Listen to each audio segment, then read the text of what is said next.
Welcome to the Wanderwell podcast, where we explore the highs and lows of life and the intricate spaces in between. I'm your host, Shaka Smith, and in that vein, we talk to inspiring individuals about their path through life's complexities. And today, we are joined by another inspiring individual for our Season 1 finale. We have Emmy-nominated actor, stuntwoman, author, and now podcast host, Janisha Adams Ginyard. Welcome to the show, Janisha. So good to see you. Wow. Wow, so good to finally be here with you. Yes. Had you on my podcast before. That was via Zoom. Yes. So we are in person. We are outside. We are outside. I breathe air. Right. Well, technically, the last time I was with you, we were singing in the shower together. And that is the story we got to tell. We were. You got a new podcast that we're going to talk about later. That's yes. absolutely amazing. So I want to dive right in. You wear so many hats. I'm Jamaican. Yeah. That's it, right? How many jobs, right? So I think what we want to focus in on this podcast is really about how are you kind of jumping from these wins, but maintaining your personal wellness and your balance. And so how do you wear those hats doing that? What strategies do you use to do so? First of all, thank you for having me. I could not wait to be in your presence again because you are such a total vibe. So thank you for having me.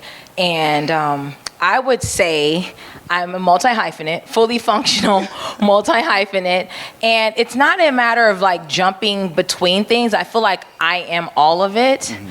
Right? So I feel like in the womb, I was going to be an athlete. I was going to be in front of the camera. I was going to be talking to people. I feel like all of those things are just in me. Mm-hmm.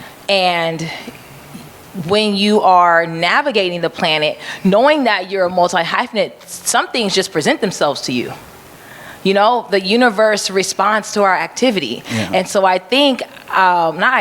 know that I navigated as an athlete, and knowing that as an athlete, you're very disciplined, you're determined, you're driven, you're adamant, and doors are going to open just because of those characteristics that I navigate with. Does that make sense? Yeah, absolutely.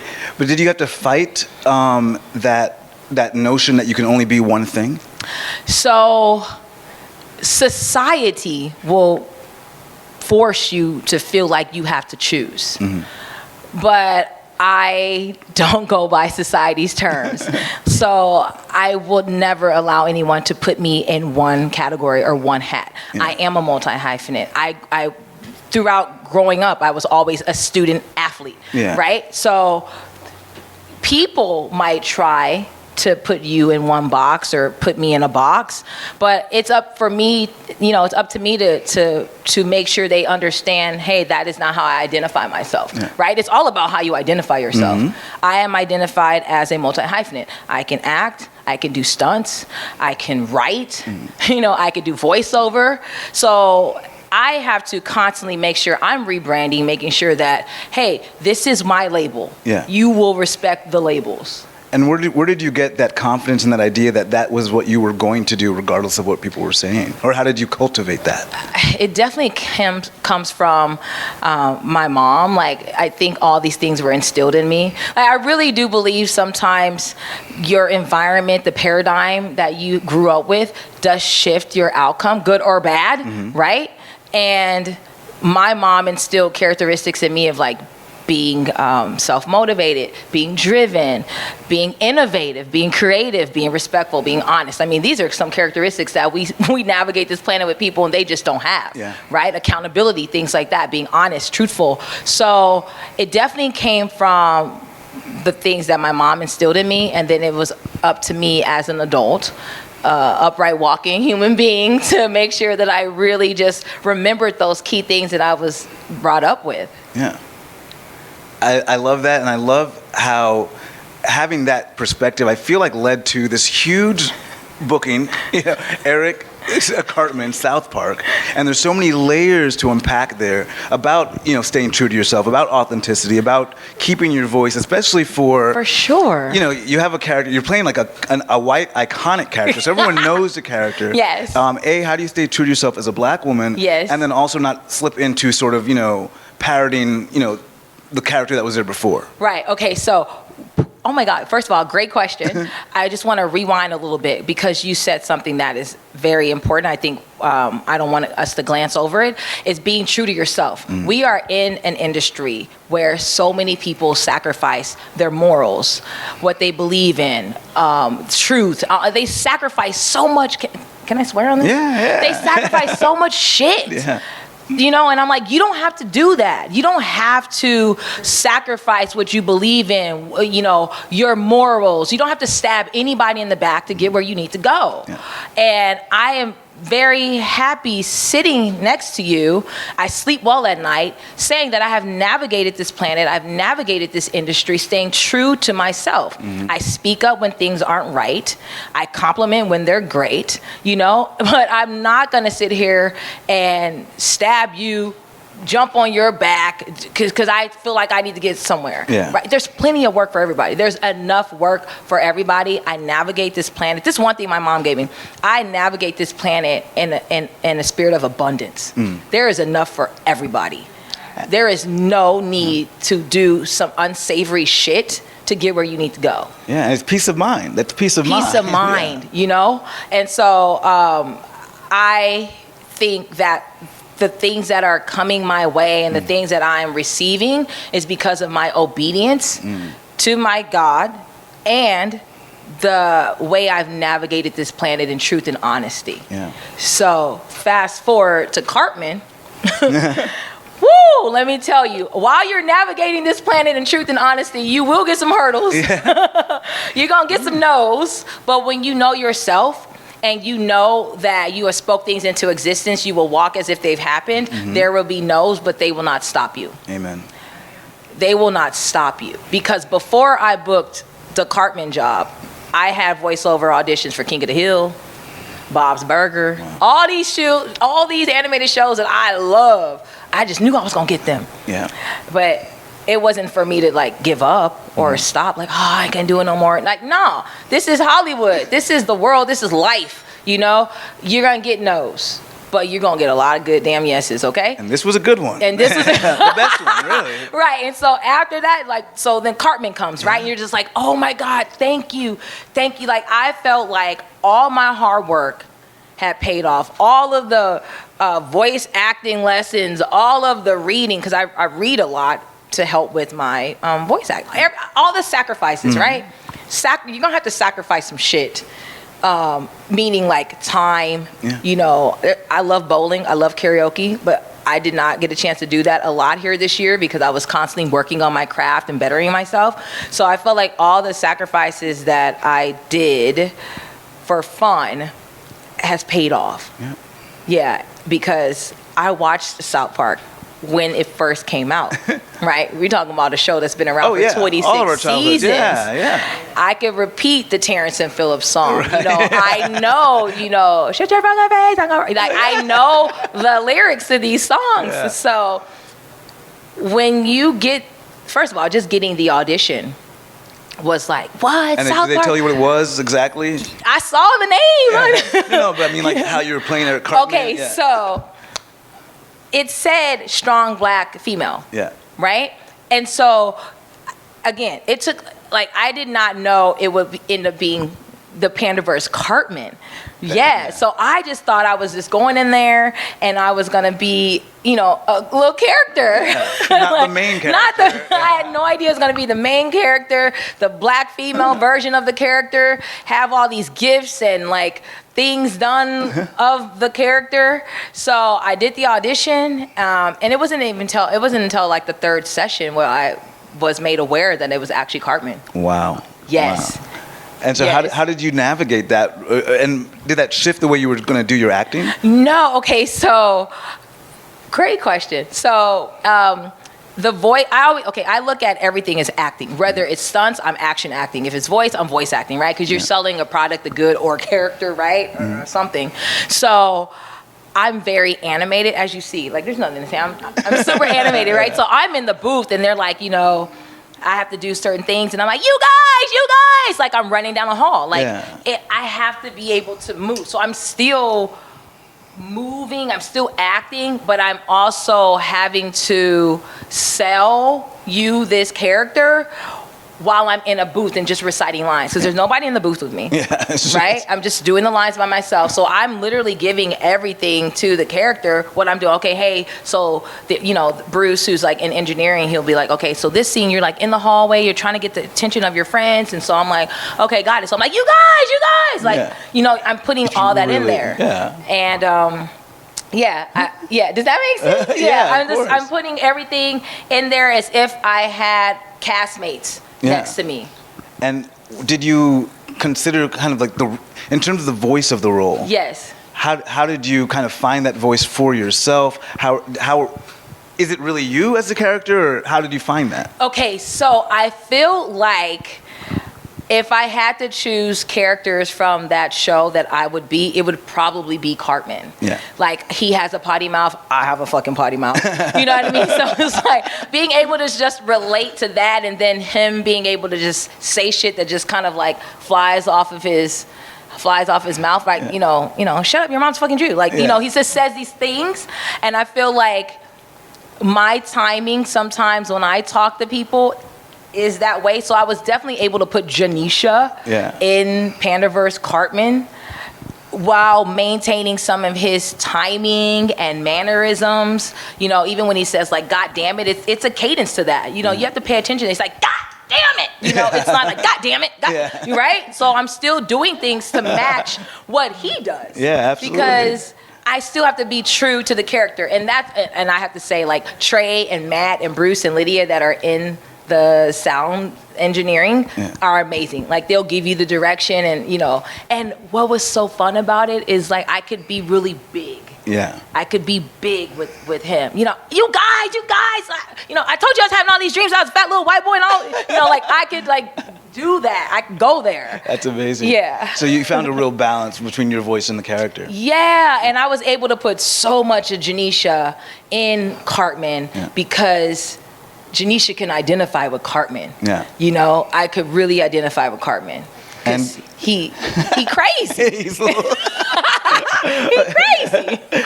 I love it because it's a huge win for you. But we had some other wins. We had a Black Panther. We had the Emmy nomination for Lovecraft. Yeah. How do you? And you said you were working this year so hard. So what's that kind of balance like? How do you keep mentally, I guess, the mental positivity of it all when you have a win, but then you have to get right back to work? Oh my gosh. Okay, so what I'm about to say right now is going to help somebody. I promise you it is. I feel like I deserve the wins. So many people are navigating this planet and don't believe they deserve some shit. Yeah.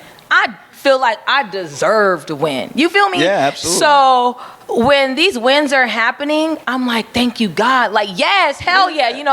I celebrate all the time. I'm celebrating the audition. Because I'm like, I know that's coming, right? I'm celebrating the callback, the avail, the pin, all that. So I'm balancing it all, knowing that it's supposed to happen. Yeah. It's supposed to happen this way.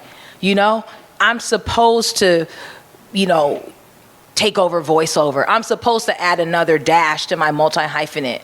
And so I think it's a balance of knowing that things that I speak into existence, I actually believe, right? Because a lot of us say things and we don't even believe what we're saying. So I'm like, the universe don't believe that shit. Yeah. You don't believe it. So like, for real, like, you saying a lot of stuff, you say you want some shit, but you don't believe you deserve it and you don't believe you can get it. So most likely you ain't gonna get it. Yeah, that's a struggle. Because sometimes I've done the same thing where I manifest, but I realize, wait, did I believe it when I said it? So I have to like recheck myself. Yeah. Totally. Yeah. And I feel like I deserve the wins. I believe I'm going to get the wins. I speak them into existence, and then I navigate the planet as if they're going to happen. So I just balance each win as like, oh, that's a new level. That's a new step, right? Okay, new notch. Because I don't want to be complacent. South Park was great, huge win. The animated series fans and South Park fans, they are loyal, right? But I can't be complacent and think that that's just good enough for me. So is there pressure behind that, or is there a way that you're able to navigate that feeling, or how do you pick the next project after coming off of something like this? So it's not pressure that I allow society to give me. It's just more of, what's the word? I don't want to say I put pressure on myself. I accept the work. Mm-hmm. Does that make sense? Yeah. Because there will be work that's going to happen to get to the next step. But I accept it. Yeah. Challenge accepted. Yeah. I'm like, I'm not a golden glove, but I will fucking box the hell out of somebody. You know what I mean? I accept that shit. Yeah. I accept the challenge. I accept the work. And that's kind of the balance. Like, I know that this is going to pay off. My sacrifice, like my pastor told me this, your sacrifice will never outweigh your reward. Your sacrifice will never outweigh your reward. You've got to wait for the reward and continue to be faithful to it. Yes, but it's coming because you're sacrificing. You're working hard, acting. I was doing acting classes Tuesday, Wednesday, and Thursday, 3 times a night, three times a week. Yeah.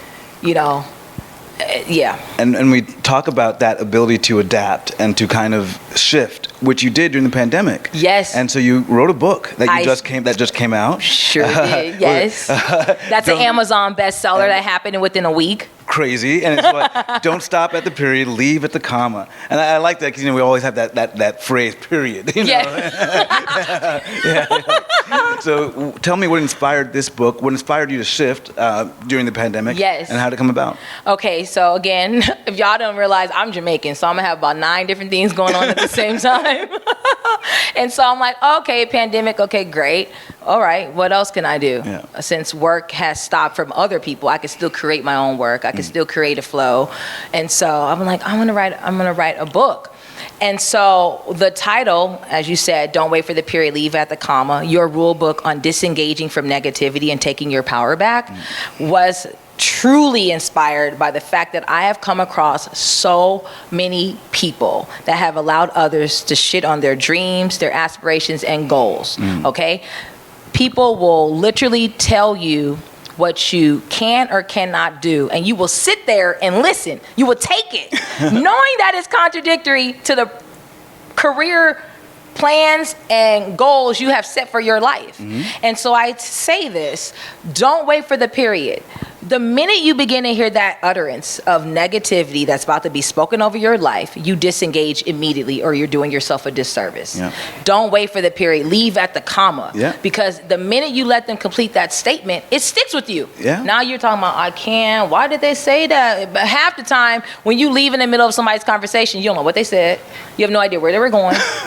Like, facts. It has no effect on your life. Yeah. So that's why I wrote that book, because I have come across a lot of people who have had dreams deterred or just canceled because they've let people, whether they're friends, their parents, mates, strangers, goddamn it, you don't even know these people, strangers speak things over their life that say like, hey, but isn't that too hard? Or they give you the but, right? Yeah. So I'm like, that's why I say, leave the comma. Yeah, and I like, what I've noticed with strangers, sometimes they're the ones not giving you, they're the ones that will fuel your dreams, with your friends are the ones that will like shut facts too, yes. And that will be so crazy to me. I'm like, wait a minute, why are you in this space if you're not helping me to... Yes, and I will never take advice from someone who doesn't have shit, who ain't done shit, talking about what shit I want to get done. Right. I ain't never gonna do that. It's always those people. That's the thing. It's always like, what are we doing here? So I've gotten so much feedback, good feedback and response from people who have read the book. It is an Amazon #1 bestseller. It happened within a week because they say it's very powerful. It's so straightforward. I include pictures in the book so people can navigate, they can see my wins. Spoke shit to you. This was him. But in the book there's pictures, like you see, because I wanted it to be, one, I put it as a rule book, so the whole theme is like school. It's like classes in session, I'm here to teach you a lesson. Yeah. So the cover of the book, has a title written on a chalkboard. The back of the book is like a locker, and it has like Post-its. There's 2 blurbs on there, one from Dean Cain, Superman, and the other one from the chairman of SneakerCon, Jeff Fried. So there's been so many people. I've had CEOs reach out to me and tell me, hey, your book was very powerful. such an easy read, motivational, self-help. Yeah. Because you're giving us those steps that we need to take. Sometimes we know it intuitively, but we're not ready to take it until we see it there in print. Yeah. So you have someone like me who's very straightforward and blunt and includes a little bit of humor in there, but pictures to show like I'm not just saying this shit, like it has worked for me. Yeah. I have a twin sister who's also very successful. Like there's pictures. There's a picture in there from a note that I wrote to myself at 14 years old. I still have the hard copy. And it was like, I said I was going to accomplish all these different things during that year in track. And 2 months later of writing that note, I accomplished it all and some. So you knew from very early on the pathways that work. Yeah. Yeah. And it's just us. You have to navigate this planet knowing that no one matters but what you say and set for yourself. Yeah. And I will say I saw that manifested when you did that Black Panther carpet.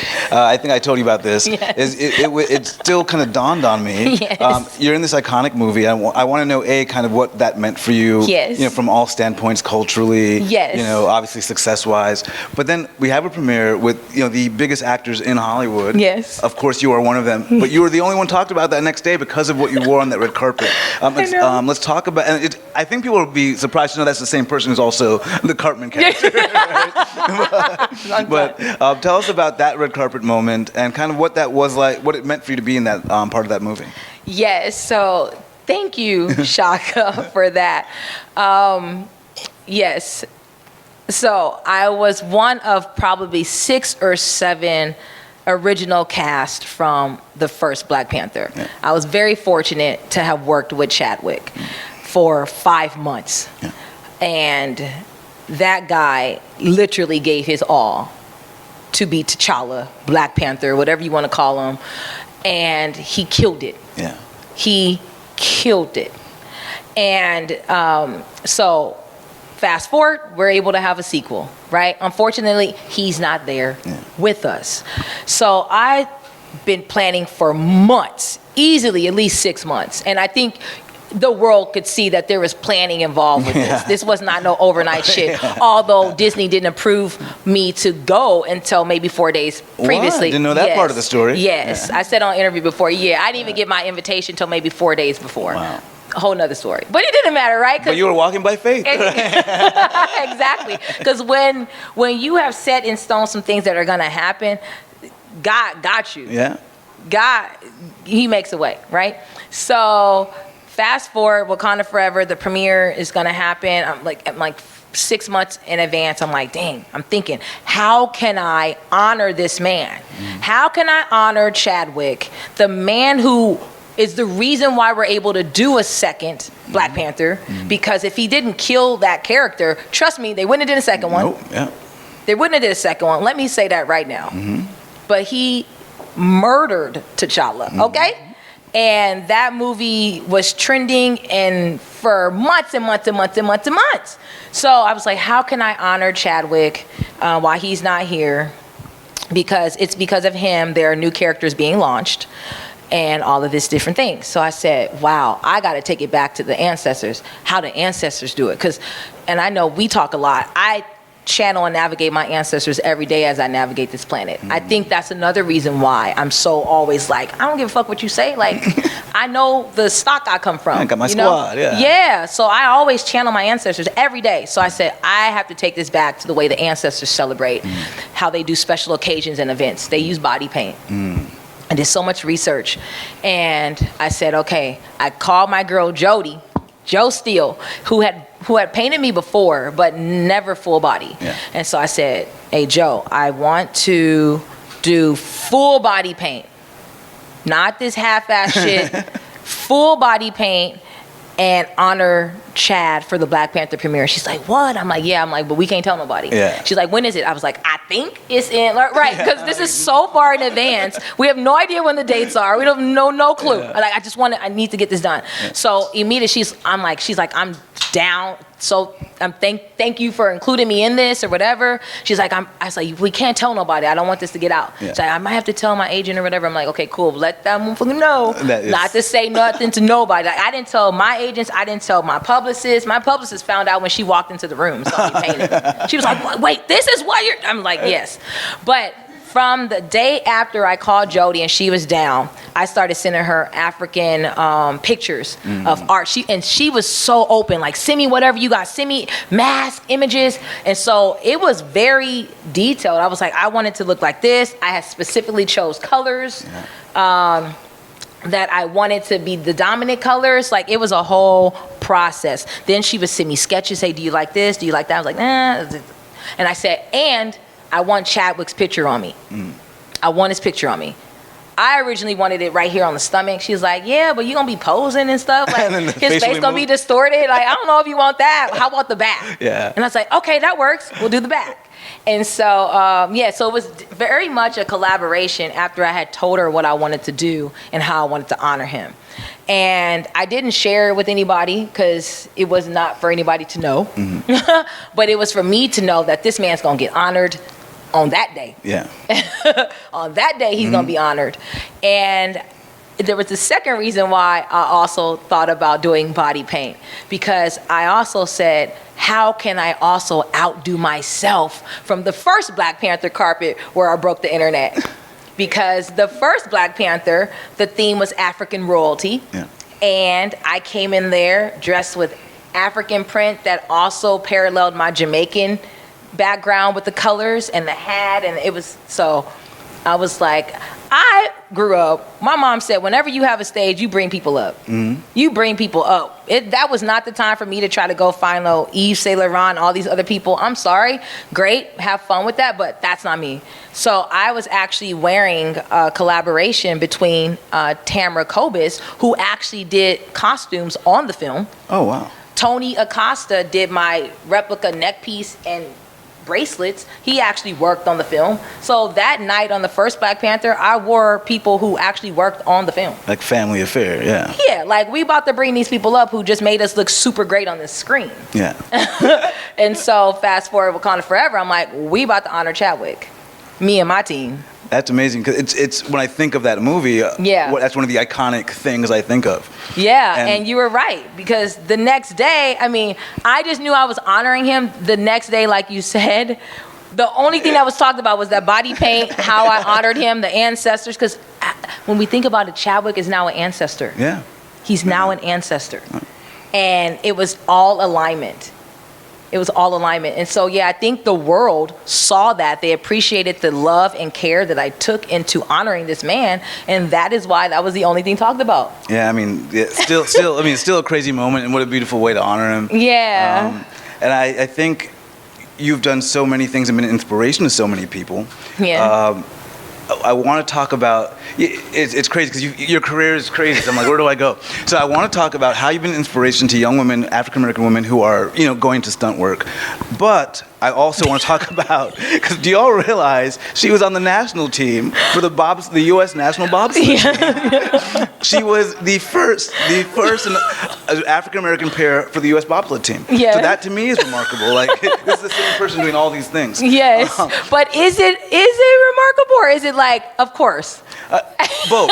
But remarkable in the sense of the world has always said, I know what you mean, yeah. Only, you'd have a bobsled career and that would be what you would do for the next 20, 30 years, Yeah. So you've done all of that. So how do you see that your role as an inspiration to everyone, but particularly Black females, whether it's in athletics or stunt work? Yeah, I feel like I'm a walking testimony for people to be able to see someone who says, I want to do that, I'm going to go do it. Mm-hmm.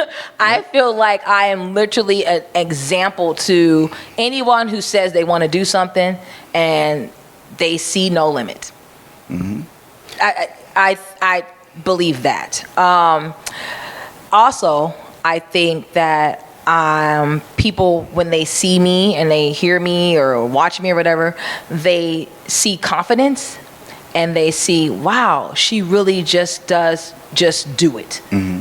she just does it, right? Because you can't navigate this planet with limitations. I actually don't allow people to speak limitations over my life. One of my life's motto is the sky is not the limit because the sky is way too low.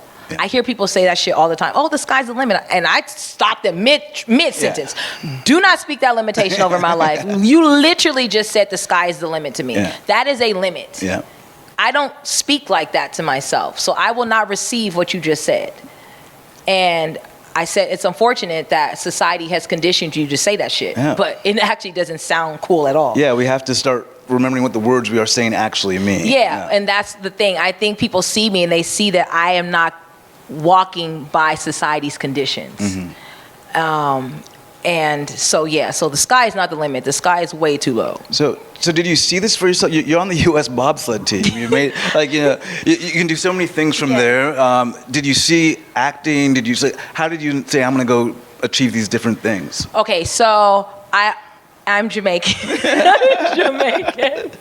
So I know a little bit about cool runnings. But believe it or not, even though I have a track background, I always wanted to do a winter sport. Always. And so I really wanted to do speed skating, but while I was in college, the speed skating facility was like over an hour and 45 minutes away, and that wasn't happening. and so I told my strength and conditioning coach, like, hey, I want to do bobsledding. And so next thing you know, she went and looked up all the different things that the U.S. was having going on. She took the test and went off and left. I'm like, ain't that some shit? Okay, I kid you not, she left.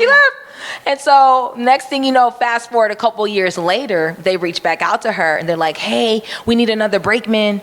She's like, actually, I had just had a baby, so I'm not available, but I know the perfect person who is. She actually got me into bobsledding. Wow. And so then she had the U.S. coach. They contacted me.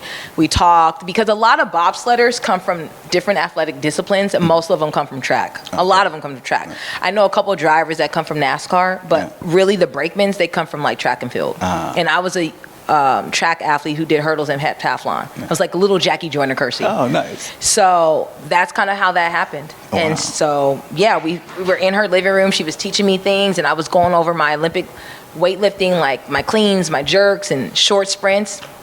And then, next thing you know, I was in Canada, in Calgary. And so you're doing that, and then and then are you planning for this career in LA, or So let me. How did that? I'm going to tell you how you're able to navigate different areas of your life. You literally just fucking do it. You just do it. I swear to you, it's not even rocket science. I mean, you might think some of the stuff I'm saying is profound, but it's really not. You just do it. I was doing the bobsledding. I kid you not. I said in the hotel room, I was like, I don't want to look like no Amazon. I'm not about to be picking up a bunch of weight to be pushing no sleds no more. I'm about to go do athletic modeling. I literally said that. And then I started doing Nike jobs. I literally just said I was going to do that. And the next thing you know, I came back home from Calgary and I started doing a lot of Nike athletic print stuff. I did CrossFit, Nike soccer, Nike basketball. I never played basketball a day in my life. I never played soccer. I did Nike soccer. Like, I kid you not. You just have to just say shit and then actually believe it. When I stood in that hotel room in Calgary and said, I'm not about to be on Amazon, I'm not picking up a bunch of weight, I'm going to do Nike modeling, I literally believed that shit I said out of my mouth. And that was the moment you're like, I just want to shift from doing this. Yes, thank you, Calgary, snow, U.S. bobsled. It's great. I'm Jamaican. I know the song The Cool Runnings is cool. I'm about to go do some athletic modeling. And then I started doing the modeling and the print jobs, and they were booking me for, I was getting booked as a jock on a lot of different shows because I was an athlete. I was naturally an athlete. I did volleyball in high school as well as track. So after doing some of the Nike jobs, and then I started doing a lot of Nike print, I said, God, I'm tired of just standing here holding this kettlebell and stuff. I'm not about to just be doing print jobs.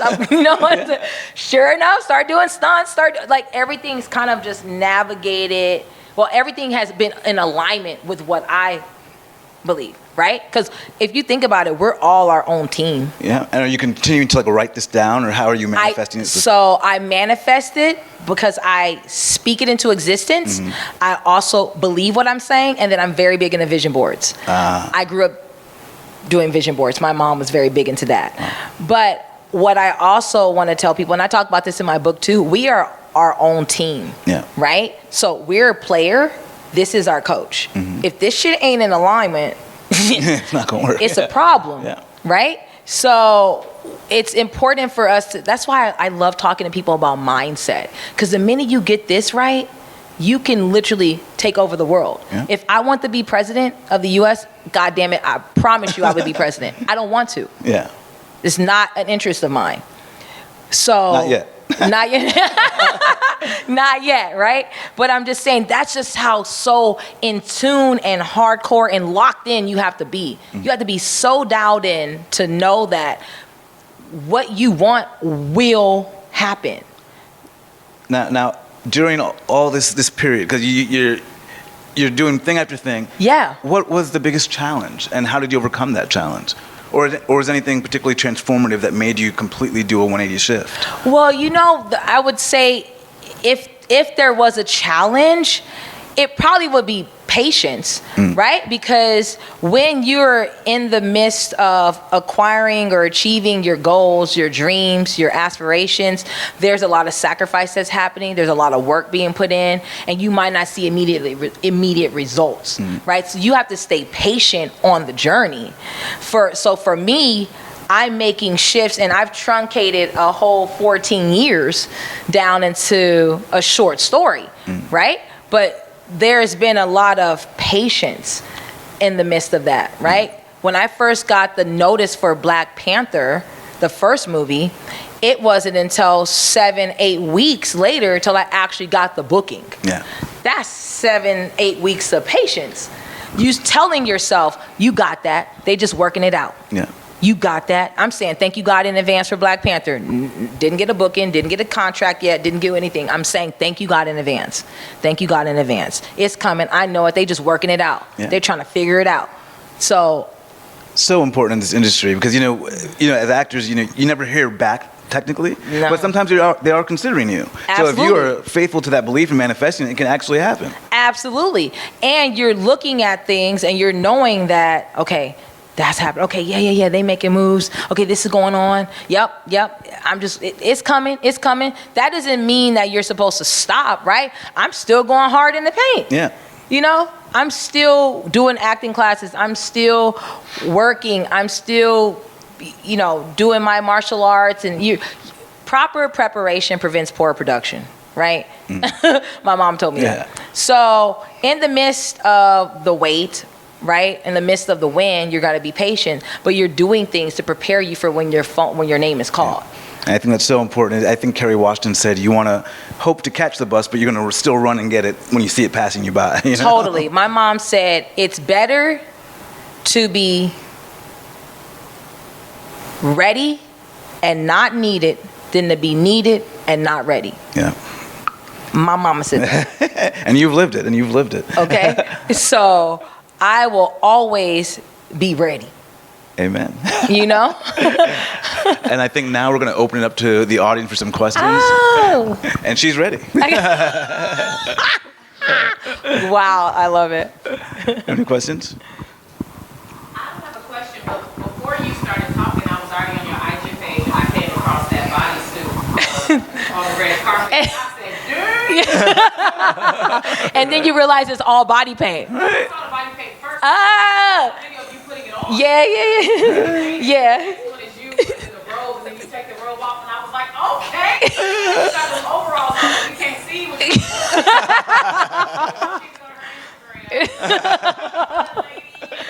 Jay, Hollywood Lady J, thank you. Thank you. Thank you. Thank you, Tangerine.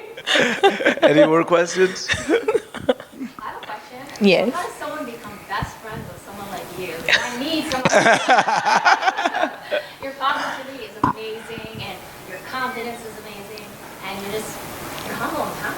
Just love you. Oh, thank you. Thank my mama. Thank my mama. Because I promise you, I am the same way I was growing up as I am right now. I was the same way when we first met than I am right now. Like, this is me. This is me. I am not motivated or moved by the distractions that we get in this industry. I will stay true to this, you know? And I think that's, I think people see that. Yeah. Yeah. The moment you walked in the door, I didn't know who you were, and you just had this energy. I said, I love it. Right. I think you even say, yeah, your energy. Yeah. And I'm like that every day. Thank you. Yeah. Thank This you. was great. Thank you.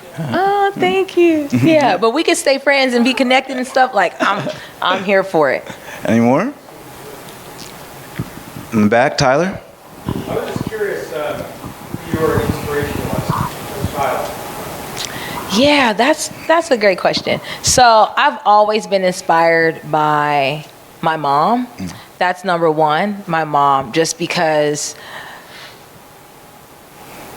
my mom did so much, and she made sure that me and my twin sister, I have a twin sister, that we could get basically whatever we want as long as two things were done. We did good in school, and we mind, which is, you know, we were obedient. And I appreciate the fact that she made sure church was in our life, because that faith and foundation and belief in God has been a huge balance as you are navigating this planet, this world, and Hollywood in general. And so it's always been my mom. I feel like she's the one who gave me these characteristics of being a strong Black female in the industry, knowing that I was growing up, you know, I would be growing up as a Black female. And so definitely my mom. And then second, I would say, this probably happened maybe like teenage, maybe. I became aware of Grace Jones.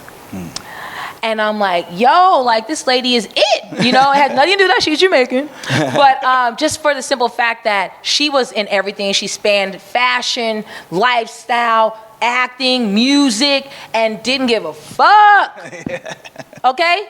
Didn't give a fuck what nobody thought. She would go out butt ass naked. She'd have this across her bra, her hair crazy, whatever. But when you see people who can authentically navigate and be themselves, you can't help but like them. It's Grace Jones energy. That's crazy that you say that, because now you say that, I see it. You can't help just be like, yo, I want some of that. Yeah. You know? So I would definitely say for sure my mom. And then seeing someone like Grace Jones just be in everywhere and be comfortable. Just comfortable being herself. Yeah. Yeah. Thanks. Yeah. Any more? Well, I want to finish up with a couple of questions here. Yes. We always like to ask, for someone who wants to be a multi-hyphenate or maybe lacks the confidence, how do you teach someone like that to wander well? Wow. Okay. So someone who is lacking the confidence to be a multi-hyphenate, I would tell them to, one, say out loud what it is that they want to do. And don't stop. Like, if you, like, I want to be a firefighter, astronaut, whatever. Like, right, to say whatever it is you want to do, say it. And then say it again. And then say it again. And say it with conviction until you fucking believe that shit. And then after you say it, write it down. Because I talk about this in my book. There's a thing called standards, or writing standards or whatever. My mom used to have us do that. But when you're able to put together what you said, write it on paper, already believed it in your head, those things will happen. Yeah. The same way you write down the bad and what they call it, the pros and cons of a relationship or whatever. Like, people, it's so funny how we are, as humans, we're just kind of fickle, right? Yeah. Like, we'll write down pros and cons of things and then we'll go off of that. But then when it comes to our dreams, we'll kind of be like super fickle with that shit. It's like, no, it's the same shit, same thing, pros and cons. Yeah. So I would tell, I mean, there's many different things to do, but I would always tell them to say it out loud first. I am this. Do these affirmations, and then say it with conviction. since we're talking about Jamaican and stuff here, remember in Cool Runnings when he told him to look in the mirror and say, "You are da-da-da." Yeah, say it again. Say it with your chest. And You know, like, I'm the baddest mother. Yeah. I see pride. I see power. I see a badass mother who don't take no crap from nobody. Like, you say that shit and you believe it, you know? And that fire, you will create a fire under your own ass to prove yourself, to prove to yourself some shit you want to get done and accomplish. And then along the way, some people might do some shit to you, and then now you're like Arya Stark and got a list, you know? Whatever the motivation might be, right? But I would say say that, and then also I would tell a person who is having a little bit of confidence or lacking confidence to be a multi-hyphenate or to pursue any type of goal, I would have them evaluate the people or the environment that they're in. Because you might be in an environment where your growth and success is not being watered, and that's why you're having this doubt to begin with. Yeah. So, because you need to be in environments where people are feeding you love and encouraging words. Hey, girl, you could do that? Okay, you want to go take over the world? Let me know when my bag. Let me know what time. What time we going? Yeah. Versus, girl, you can't do that. That's too much work. Yeah. Shit, you're gonna be tired. You're gonna be burnt out. Like, so you need to get with people who are feeding your dreams, your goals, aspirations, and not tearing them down and saying what you can't do, what can't be achieved, and all these different things. And 3, eliminate the words hard and can't out of your vocabulary. I talk about this in my book, I grew up in a household where hard and can't were 2 words that were never used, could not be used, were not even introduced to us. Yeah. So I never said the word hard or can't growing up. Love that advice. It's like, I think words really do have power, and we just have to continue to remember that on the daily. Yeah, we just have to remind ourselves that the same things that we do to kind of stuff that don't matter is the same things we need to do to the things that do matter. You know, we write out these lists, we journal, we do pros and cons about, oh, should I hang out with this person, or is he good for me, is she good for me? Do that with the people you're hanging out with, your career, your life, all that. Yeah. Expand it. Expand the vision. And then and don't live in limits. And stop fucking going off what society says. Society conditions you to color inside the lines. God damn it, y'all are coloring the same fucking picture. I think we're seeing that. Yeah, I think we're seeing that. I'm like, color outside the lines. That's where the beautiful art is made. And speaking of beautiful art being made, what's next for you that you can reveal or tell us here? Okay, so I'm a lead in an action sci-fi called Lunar Lockdown. It's about a female prison on the moon. And Female prison on the moon. A female. To take that one in. Yes, a female prison on the moon. And let me tell y'all, I take it there, okay? It is like this generation's, if I had to compare it, it would be like this generation Set It Off. And I would be like the Queen Latifah character. And so I'm like, wow. Yeah, and I channel. On the list. Yeah, I channel that. Okay, like I ain't never been in jail, never been arrested, but goddamn it, I run that prison. She's an actor. That's what yes, she does. I run it. So yeah, Lunar Lockdown. That's coming out first quarter 2024. Also, I have a lot of more Comic-Cons that are lined up for me. I have a horror film where I was doing stunts on, where actually, so my Emmy nomination came from Lovecraft Country. Yeah. I was doubling Anjanou Ellis, who I fucking love. And so she actually called me to double her on this horror movie that is directed by Lee Daniels. So that comes out. We shot that in Pittsburgh. Go Steelers. Yeah. And of course we have our podcast. Yeah, and I was going to use that last, yes. And then y'all send good vibes. I'm pinned right now for a major show right now. Major show. I'm pinned. So please send the vibes. But then the next thing that I have, thank you, is my podcast. It's called Shit Talk with Janisha Adams Ginyard. The podcast, unlike any other podcast, because it's not a fucking podcast. And because, can we tell them where it's held? Yeah. So she invites me on her podcast, but she didn't tell me where we're going to do the podcast. And, they lead me up. It's in the bathroom. The Shit Talk podcast. Yes, it's in the bathroom, and Shaka was the best guest. So we Shaka's episode 4, actually, you guys. So we did a 6-episode series, and we just dropped episode 1 today. Congratulations. And yes, thank you, because we've been doing like the series teaser, then like teasers of each episode. But Shaka's episode number 4, and you can watch it. We have it on YouTube, but I've been promoting the Shit Talk podcast website. So, nice. Okay. Yeah. So you can go to www.shittalkpodcast.com and, navigate through there. You'll see Shaka under episode 4. His episode isn't out yet, but yeah, it was a fun time. Yeah. You're getting a little taste of her personality here, but she gets to be full Janice on the podcast, and that was a blessing. Yes. Yeah, it was great. It was awesome because there's, again, in the bathroom, so I've done toilet humor and toilet games, and you'll learn a lot. Yeah, it's like, what did I tell you? I think I told you is if Eric Andre and James Corden and Pee Wee's Playhouse had a baby, that would probably be Shit Talk with Janice Adams Ginyard. And where else can they find you online? Instagram, Snapchat, the whole social media. So Instagram, as Tangerine told y'all, at Hollywood Lady J. That's Hollywood LADYJ. I am on Twitter or X. Oh yeah, it's X now. Yeah.